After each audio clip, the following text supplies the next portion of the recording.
प्रधानमंत्री नरेंद्र मोदी आज देहरादून में 2 दिवसीय उत्तराखंड ग्लोबल इन्वेस्टर समिट 2023 का उद्घाटन करेंगे। इसके बाद मद्देनजर यहां पर पूरी तैयारी कर ली गई है और लोगों का आना यहां शुरू हो चुका है।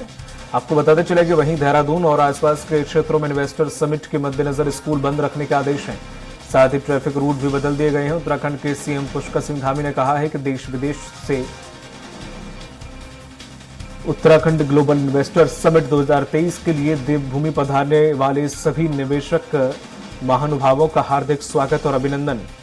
प्रधानमंत्री नरेंद्र मोदी वन अनुसंधान संस्थान देहरादून में कुछ ही देर में 2 दिवसीय उत्तराखंड ग्लोबल इन्वेस्टर समिट 2023 का उद्घाटन करेंगे। इसमें कई देशों के राजदूत भी हिस्सा ले रहे हैं। 8 और 9 दिसंबर को होगा समिट। 2 दिन ये समिट चलेगी। उत्तराखंड ग्लोबल इन्वेस्टर समिट 2023 का आगाज होने वाला है। प्रधानमंत्री नरेंद्र मोदी कुछ ही देर में उद्घाटन करेंगे। इसमें कई देशों के राजदूत और निवेशक हिस्सा ले रहे हैं। उत्तराखंड के लिए काफी अहम ये मानी जा रही है ग्लोबल इन्वेस्टर समिट।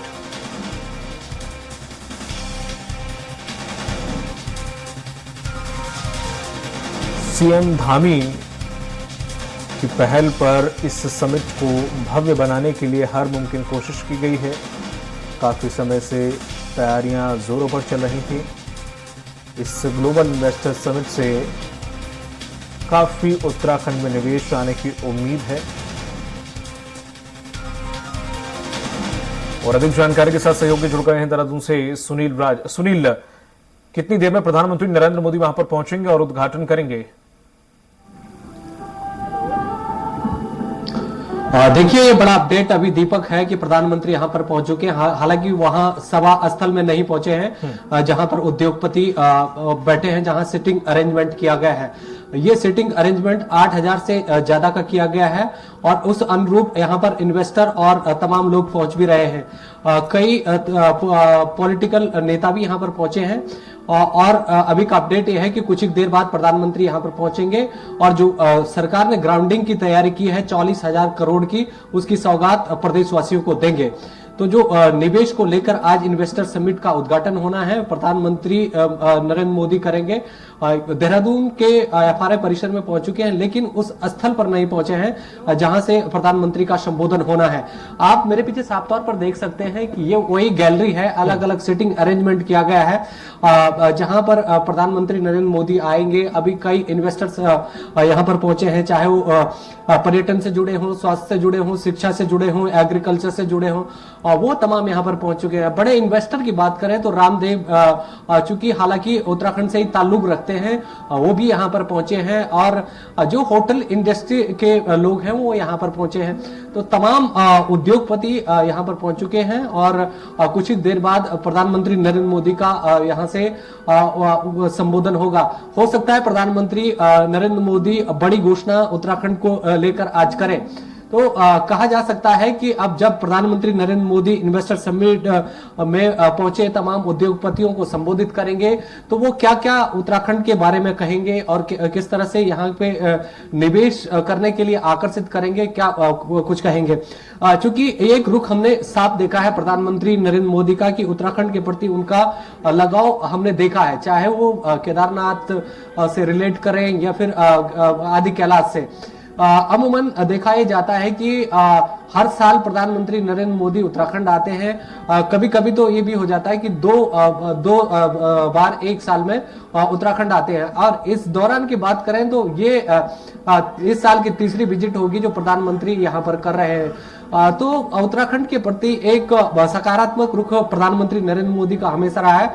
अब जब यहाँ पर देश और दुनिया के तमाम उद्योगपति उनके साथ होंगे, उनको संबोधित करेंगे, तो यहाँ पर एक बेहतर वातावरण को लेकर भी बात कह सकते हैं। दीपक, ये बात हमें नहीं भूलनी चाहिए कि इकोनॉमी को अगर इकोलॉजिकल जोड़ेंगे, क्योंकि जैसे पर्यावरण विद भी बता रहे हैं, तो उससे कहीं ना कहीं हिमालय क्षेत्र के लिए बेनिफिट होगा। दूसरी, विकास को भी नकारा नहीं जा सकता, और साथ ही साथ उसके मानक जो हिमालय के अनुरूप होंगे उसको भी नकारा नहीं जा सकता। तो इकोनॉमी को इकोलॉजिकल अगर जोड़ेंगे तो उत्तराखंड का विकास संभावित तौर पर आगे आने वाले दिनों में हो सकता है, क्योंकि ये 23 वर्षों में पहली बार ऐसा हो रहा है कि इतना बड़ा निवेश उत्तराखंड में होने जा रहा है।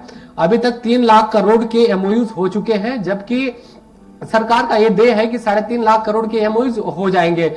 ऐसे में जो ग्राउंडिंग की है, ग्राउंडिंग जैसे मैंने आपको पहले बताया कि 44,000 करोड़ की ग्राउंडिंग हो चुकी है, जिसकी शुरुआत आज प्रधानमंत्री करेंगे यहां से। और अब रही बात यहां पर कि जमीन कैसे उपलब्ध करवा रही है सरकार। जमीन इस मायने में उपलब्ध करवा रही है कि लैंड बैंक राज्य सरकार ने बनाया है और 7,000 एकड़ का लैंड बैंक तैयार किया गया है, ताकि निवेशकों को जमीन से संबंधित दिक्कत न आए। अब तीसरी और महत्वपूर्ण बात यह है कि जो अभी ग्राउंडिंग 44,000 करोड़ की हुई है और 3 लाख करोड़ के एमओयूज को धरातल पर उतारना है, उसके लिए आगे की क्या प्लानिंग है। तो इसके लिए अधिकारियों को दिशा निर्देश दिए गए हैं कि लगातार आप कोऑर्डिनेट करिए और समीक्षा बैठकें करिए, और जो एमओयूज हुए हैं वो धरातल पर उतरे, इसके लिए लगातार कोऑर्डिनेशन बनाइए। तो कुल मिलाकर कहा जा सकता है दीपक कि ये 2 दिन उत्तराखंड के विकास के लिए बहुत महत्वपूर्ण रहने वाले हैं। इसमें देश और दुनिया के तमाम उद्योगपति तो आएंगे ही, लेकिन उत्तराखंड के चाहे जनपदों से रिलेटेड हो या फिर राजधानी से, वो भी इस इन्वेस्टर समिट में पहुंचे हैं और अपना कंट्रीब्यूशन दे रहे हैं, चाहे वो पर्यटन के क्षेत्र में हो, स्वास्थ्य के क्षेत्र में हो, शिक्षा के। बेहद महत्वपूर्ण एक सवाल है कि उत्तराखंड जो विषम भौगोलिक परिस्थितियों वाला प्रदेश है, ऐसे में पहाड़ी क्षेत्रों में शिक्षा और स्वास्थ्य की बहुत दिक्कतें हैं। तो अगर इस क्षेत्र में निवेश पहाड़ी क्षेत्रों में खास तौर पर पहुंचता है, अगर निवेश होता है, तो ये उत्तराखंड के विकास के लिए ये एक अच्छी पहल हो सकती है आगामी भविष्य के लिए। दूसरी बात यह है कि इससे जो लगातार पलायन हो रहा है वो रुकेगा, और जो बेरोजगारी दर लगातार बढ़ती जा रही है वो उससे रुकेगी। तो ये 2 दिन उत्तराखंड के विकास के लिए मील का पत्थर साबित हो सकते हैं, यदि इतने तमाम एमओयूज धरातल पर उतरे। अब रही बात वो कि सवाल हमेशा ये उठता है कि 2018 में भी बीजेपी गवर्नमेंट में तात्कालिक मुख्यमंत्री त्रिवेंद्र सिंह रावत की गवर्नमेंट में 125 लाख के एमओयूज हुए थे, उनकी क्या स्थिति है। उसके बाद जो तार्किकता है, जो तर्क देती है बीजेपी की, उसके बाद कोविड आया और कोविड के चलते भी चलने के बाद भी फिर भी 40,000 करोड़ का एमओयू धरातल पर उतरा और उसकी ग्राउंडिंग हुई। ऐसे में जो आने वाले दिनों में ये 3 लाख करोड़ का एमओयू जो या अगर ये धरातल पर उतरता है तो उत्तराखंड के विकास को पंख लग सकते हैं। इस तरह की तैयारियां पूरी हो चुकी हैं। अब अधिकारियों को और सरकार के मंत्रियों को कोऑर्डिनेशन करके इसे धरातल पर उतारना है। जैसे 40,000 करोड़ की आज ग्राउंडिंग हो चुकी है, प्रधानमंत्री सौगात देंगे, तो आने वाले दिनों में जो 3 लाख या 3.5 लाख करोड़ के एमओयू जो है, अगर वो धरातल पर उतारते हैं तो कहीं ना कहीं इससे उत्तराखंड का बेनिफिट होगा। अब महत्वपूर्ण बात यह है कि सरकार उसी को तरजीह दे रही है जो उत्तराखंड के हित में है, जो रोजगार बढ़ा रही है, जो रोजगार का लगातार सर्जन कर रही है, और साथ ही साथ जो उत्तराखंड के हित में है उसे यहाँ पर उनके साथ करार सरकार कर रही है। तो ये तमाम सारी बातें हैं जो यहाँ पर हो रही हैं। हालांकि प्रधानमंत्री नरेंद्र मोदी जब सभा स्थल में पहुंचेंगे, इन्वेस्टर्स से मिलेंगे, उनको संबोधित करेंगे, उत्तराखंड के प्रति उनको बताएंगे कि किस तरह का माहौल उत्तराखंड में हमेशा से रहा है और क्या रहने वाला है। मैं आपके पास लौटूंगा सुनील। मुख्यमंत्री धामी कुछ संबोधित करते हुए जो निवेशक हैं अपनी बात रख रहे हैं, सीधी तस्वीरें देहरादून से। मंत्रिमंडल के सभी आदरणीय मंत्रीगण, आदरणीय सांसदगण, आदरणीय विधायकगण और कार्यक्रम में उपस्थित उद्योग जगत से आए हुए देश दुनिया के सभी हमारे उद्योग बंधु, पूज्य स्वामी रामदेव जी, चिदानंद जी सहित सभी आए हुए उत्तराखंड पधारे सभी महानुभावों का मैं राज्य की 1.25 करोड़ जनता की ओर से यहां पधारने पर आप सभी का द्रोण नगरी देहरादून में आयोजित इस इन्वेस्टर ग्लोबल समिट में राज्य की जनता की ओर से, अपनी ओर से आप सभी का स्वागत एवं अभिनंदन करता हूं। भाइयों बहनों, हमारे देश में समय समय पर अनेक महापुरुषों ने मां भारती के मुकुट की शोभा बढ़ाने का काम किया है और समाज को सही दिखाने का भी कार्य किया है। इनमें से कई ऐसी विभूतियां हैं जिनके बारे में हमने केवल सुना है या उन्हें प्रत्यक्ष रूप से देखा नहीं है, लेकिन जब भी हम आज राष्ट्र ऋषि आदरणीय प्रधानमंत्री जी की ओर देखते हैं तो हमें उन सभी महान विभूतियों का अंश हमारे प्रधानमंत्री जी में दिखाई देता है। आदरणीय प्रधानमंत्री जी जहां स्वामी विवेकानंद की भांति भारतीय संस्कृति की पताका को पूरे विश्व में लहराने का काम उनके माध्यम से हो रहा है। सरदार वल्लभ भाई पटेल की भांति राष्ट्र को सुदृढ़ एवं संगठित बना रहे हैं। बाबा साहब अंबेडकर की भांति शोषितों और वंचितों को उनकी चिंता कर रहे हैं और हमारे पंडित दीनदयाल उपाध्याय जी की तरह उनके आदर्शों पर चलते हुए अंत्योदय के स्वप्न को साकार करते हुए समाज के अंतिम छोर में खड़े हुए व्यक्ति तक हर सुविधा पहुंचाने का काम कर रहे हैं। यह हमारा सौभाग्य है कि हम आदरणीय प्रधानमंत्री जी के नेतृत्व में उस महान यात्रा के सहयात्री हैं, जिस यात्रा का गंतव्य भारत को परम वैभवशाली राष्ट्र के रूप में खड़ा करना है। आदरणीय प्रधानमंत्री जी जिस कठिन परिश्रम द्वारा भारत को पुनः विश्व गुरु बनाने के लिए प्रयत्नशील हैं, यह न केवल मेरे जैसे सामान्य व्यक्ति को बल्कि भारत के 140 करोड़ भारतीयों के मन में और अधिक परिश्रम करने के लिए आशा और विश्वास का बीज भी रोपित करने का काम आपका परिश्रम और आपका संकल्प करता है। आज केवल भारत ही नहीं बल्कि विश्व के अन्य देश भी माननीय प्रधानमंत्री जी की सोच और उनकी रणनीति और उनके विचारों का अनुसरण करते हैं। हमारे शास्त्रों में कहा गया है महाजनो येन गथा सा पंथा, यानी कि जिस मार्ग पर विद्वान लोग चलें उस मार्ग का अनुसरण करना चाहिए। हम भी हमारे मार्गदर्शक आदरणीय प्रधानमंत्री जी के बताए मार्ग पर चलकर उत्तराखंड को देश का श्रेष्ठ राज्य बनाने के लिए हमारा विकल्प रहित संकल्प को लेकर एकनिष्ठ होकर लगातार उसके लिए प्रयत्न कर रहे हैं। भाइयों बहनों, डेस्टिनेशन उत्तराखंड का मुख्य उद्देश्य ग्रीन इकोनॉमी, रोजगार को लेकर इकोलॉजी और इकोनॉमी के द्वारा राज्य का समुचित विकास करना है। किसी ने ठीक कहा है कि बुलंदियों पर पहुंचने से पहले बुलंदियों पर पहुंचने से मुश्किल है बुलंदियों पर बने रहना। बुलंदियों की छूने की कोशिश का हौसला हमने आपसे पाया है। आदरणीय प्रधानमंत्री जी द्वारा गुजरात में वहां के मुख्यमंत्री रहते हुए वाइब्रेंट गुजरात शुरू किया और वो धीरे धीरे केवल भारत के अंदर ही नहीं बल्कि दुनिया का मॉडल बन गया। उसी से प्रेरणा लेकर हमने डेस्टिनेशन उत्तराखंड की थीम पर इन्वेस्टर समिट का आयोजन किया है। हमारा प्रयास होगा कि हर 2 वर्षों में इस प्रकार के आयोजन को करें। हमने ग्लोबल इन्वेस्टर समिट में जब हम ये शुरू कर रहे थे तो 2.5 लाख करोड़ रुपए का निवेशकों के साथ करार का लक्ष्य रखा था। मुझे आपको बताते हुए खुशी हो रही है कि हमने इस लक्ष्य से अधिक निवेश के प्रस्तावों पर अभी तक हस्ताक्षर किए जा चुके हैं और यह बताते हुए भी मुझे अत्यंत हर्ष का अनुभव हो रहा है कि इस बार हमने पहले से ही इनको धरातल पर उतारने के लिए भी लगातार प्रयास किया है। उसका परिणाम हुआ है कि 44,000 करोड़ रुपए का अभी तक निवेश धरातल पर उतार दिया गया है। इसके लिए प्रयास हो रहा है और इसके धरातल पर उतरने से लाखों रोजगारों का सृजन भी यहां पर होगा। हमारा राज्य एक शानदार होस्ट है। हम प्रत्येक वर्ष करोड़ों तीर्थयात्रियों का और पर्यटकों का आतिथ्य सत्कार करते हैं। करीब 1.25 करोड़ की आबादी वाला हमारा राज्य लगभग 7 करोड़ लोगों का प्रबंध करता है। इसके बावजूद हमारे राज्य की जो कानून व्यवस्था है वो उच्च कोटि की है।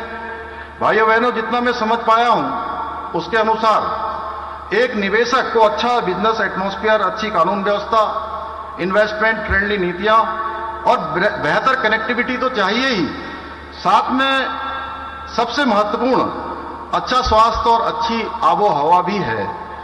और हमारा राज्य आपके इन्वेस्टमेंट के सारे मापदंडों को पूरा करता है। उत्तराखंड में लैंड बैंक, पॉलिटिकल स्टेबिलिटी और सशक्त लॉ एंड ऑर्डर आपके लिए एक अनुकूल माहौल का निर्माण करते हैं। आदरणीय प्रधानमंत्री जी के नेतृत्व में जिस प्रकार गुजरात में महात्मा मंदिर convention centre and exhibition centre बनाया गया है, उसी की तर्ज पर हम शीघ्र में हमने ये संकल्प लिया है कि शीघ्र ही हम जो है उत्तराखंड के अंदर भी एक कन्वेंशन सेंटर का निर्माण करेंगे। मुझे यह बताते हुए भी प्रसन्नता हो रही है कि हमने विभिन्न सेक्टर्स में निवेश मित्र की नियुक्ति की है, जो 5 करोड़ रुपए से अधिक की पूंजी निवेश करने वाले उद्यमों के लिए सिंगल पॉइंट ऑफ कांटेक्ट होंगे। उत्तराखंड में किया गया निवेश सुरक्षित हाथों में है और हम आप सभी को यह विश्वास दिलाते हैं कि हमारे प्रधानमंत्री जी के नेतृत्व में उत्तराखंड में निवेश करने पर आपको किसी भी प्रकार की किसी समस्या का सामना नहीं करना पड़ेगा। भाइयों बहनों, आज आदरणीय प्रधानमंत्री जी के नेतृत्व में सिर्फ कुछ वर्षों के भीतर ही उत्तराखंड ने अपनी एक नई पहचान स्थापित की है। अब उत्तराखंड को good governance and investor friendly policies के लिए भी जाना जाता है। बीते कुछ वर्षों में आधुनिक इंफ्रास्ट्रक्चर के जो सपने हमने देखे थे, वो सपने भी धीरे धीरे सच होते हुए नजर आ रहे हैं। आज उत्तराखंड में जहां एक और परिवहन सेवाओं का विस्तार हुआ है, वहीं अब नए एयरपोर्ट्स, रोपवे तथा हेलीपोर्टों के निर्माण तथा कनेक्टिविटी के क्षेत्र में उत्तराखंड एक अपनी अलग पहचान बना रहा है। भाइयों बहनों, हम नौजवानों को प्रदेश में जो इंडस्ट्री का आईटी हब बनाना चाहते हैं, हम प्रदेश में स्थित हमारे जो एक से एक आज विश्व स्तरीय संस्थान है, पंतनगर विश्वविद्यालय, IIT Roorkee, FRI, IIM Kashipur जैसे विश्व स्तरीय संस्थाओं से निकलने वाली हमारी युवा पीढ़ी को राज्य के अंदर ही रोजगार भी देने के लिए हम प्रयास कर रहे हैं। हमारे पास सामर्थ्य है और यही विश्वास हम अपने निवेशकों को भी दिलाते हैं। भाइयों बहनों, एक और डबल इंजन का मजबूत इरादा, दूसरी तरफ संभावनाओं से भरा हुआ उत्तराखंड, इससे बेहतरीन कॉम्बिनेशन शायद ही कहीं और मिले। आपका निवेश आपके लिए शुभ हो, मंगलकारी हो, इसी कामना के साथ उत्तराखंड में निवेश करने के लिए उद्योग जगत के प्रतिनिधियों को मैं अनेक अनेक शुभकामनाएं देता हूं और उत्तराखंड का मुख्य सेवक होने के नाते ये भरोसा दिलाता हूं कि हमारी सरकार आपके सपनों को साकार करने के लिए, आपके संकल्पों को सिद्ध करने के लिए पूर्ण रूप से प्रतिबद्ध है। आप इस देवभूमि में पधारिए, शानदार संभावनाओं को समेटे हुए डेस्टिनेशन उत्तराखंड आपके स्वागत के लिए तैयार है, तत्पर है। अंत में एक बार फिर से आप सभी का मैं स्वागत करता हूं और आदरणीय प्रधानमंत्री जी का, जिन्होंने हमको अपना आशीर्वाद दिया, मार्गदर्शन दिया और आज यहां पधार कर हमारा इस मार्ग का और तेजी से चलने के लिए हमारा प्रोत्साहन किया। मैं उनका आप सबकी तरफ से समस्त उत्तराखंड वासियों की ओर से हृदय से अभिनंदन और आभार व्यक्त करते हुए मैं अपनी बात समाप्त करता हूं। बहुत बहुत धन्यवाद।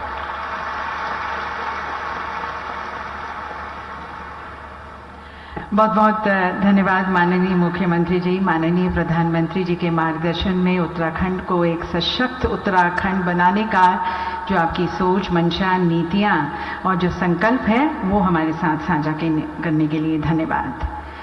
और दिव्य सज्जनों, उत्तराखंड एक अद्वितीय राज्य है जो अपने कल, आज और कल का एक बहुत ही सुंदर मिश्रण और एक उत्कृष्ट उदाहरण है, जो अपनी प्राकृतिक सौंदर्य और आध्यात्मिक विरासत को संजोए हुए अब नवाचार और प्रौद्योगिकी के रूप में भी विकसित हो रहा है। तो चाहे इसकी tranquillity, serenity, spirituality, adventure, yoga, industrial growth, economic prosperity, किसी से भी आप आकर्षित हों, उत्तराखंड के पास आप सभी को देने के लिए कुछ असाधारण ही है। तो इस असाधारण राज्य की असीमित संभावनाओं की रोमांचक यात्रा पर आपको ले चलते हैं एक लघु फिल्म के माध्यम से।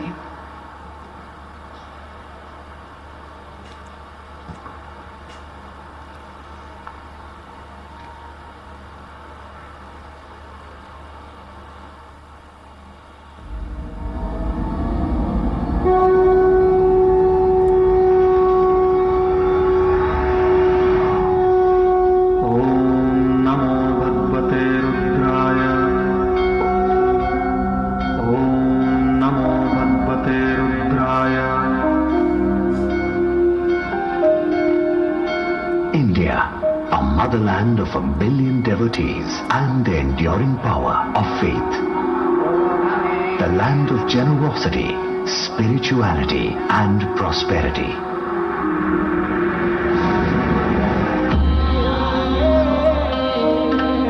And in that India is a place called the land of gods, Uttarakhand. In Uttarakhand, gods speak through the people. Here gods speak through their rivers that flow to give life to all that they touch. Here the gods speak through the warmth of harmonious hospitality.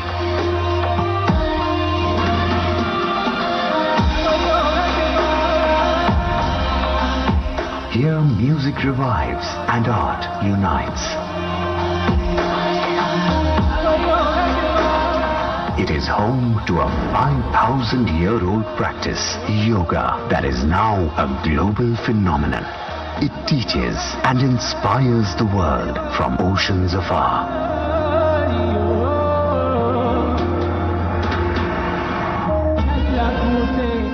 And in the pursuit of a developed India, the transformative leadership of our Honorable Prime Minister, Shri Narendra Modi, has been pivotal over the past decade, recognizing the significance of the 21st century. He rightly said, 21वीं शताब्दी का ये तीसरा दशक ये उत्तराखंड का दशक है।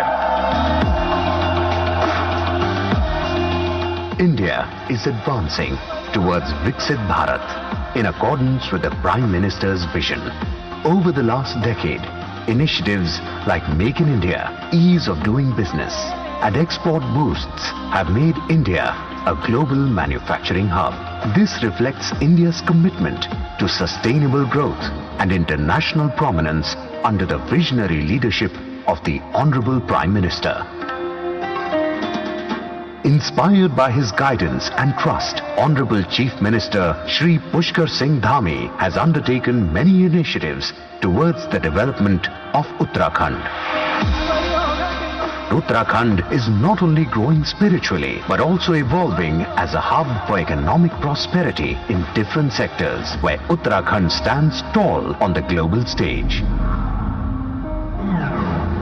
Starting with the logistics sector. Under the logistics policy, businesses are subsidized 20% of the project cost up to INR 32 crores.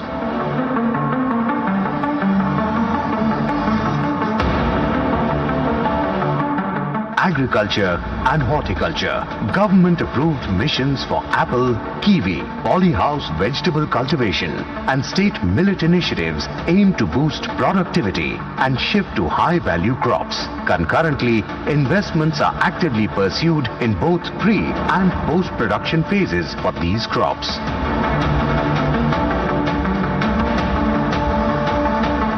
To aid the growth of IT and ITES, IT-enabled services, the state government has come out with its service sector policy, granting a 25% subsidy for promoting IT and IT-enabled services.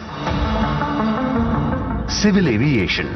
Devabhoomi is flying to great heights with the construction of new helipads, heliports and airstrips. Meanwhile, the strengthening of existing helipads and airstrips in the state has been successfully completed. 60 new and already constructed helipads are being improved for seamless and strong connectivity.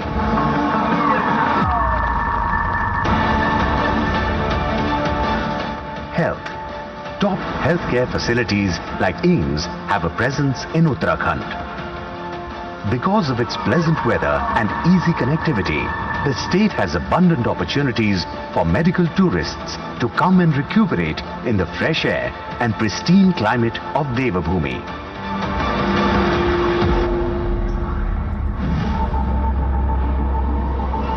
Infrastructure. With proximity to Delhi NCR, Uttarakhand's well-connected road, rail and air infrastructure positions it as a strategic gem situated in the heart of India. The government has also developed world-class industrial infrastructure by hosting more than 10% of top industrial parks in the country.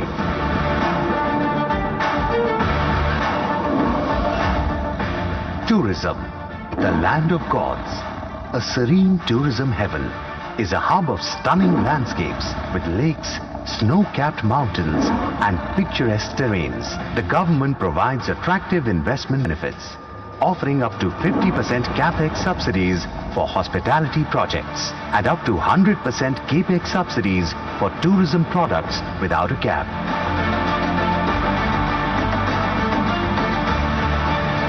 Ayush and Wellness.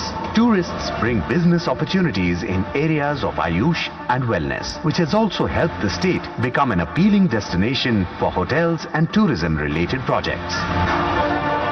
Energy. Devabhoomi is proud and prospering with its 3 new energy policies: the solar power policy, the small hydropower policy, and the pump storage plant policy.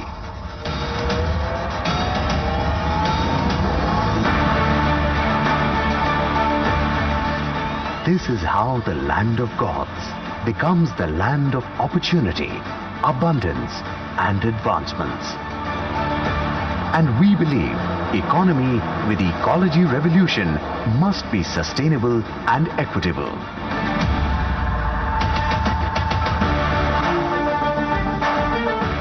The story of Uttarakhand is about its rich heritage, divine harmony, universal oneness, and evolution. But it is also a story of economic growth, where we remain rooted in our culture as we rise towards all-round revolution.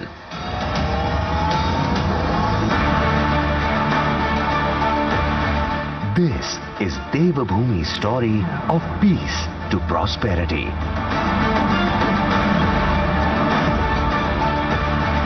This is Uttarakhand.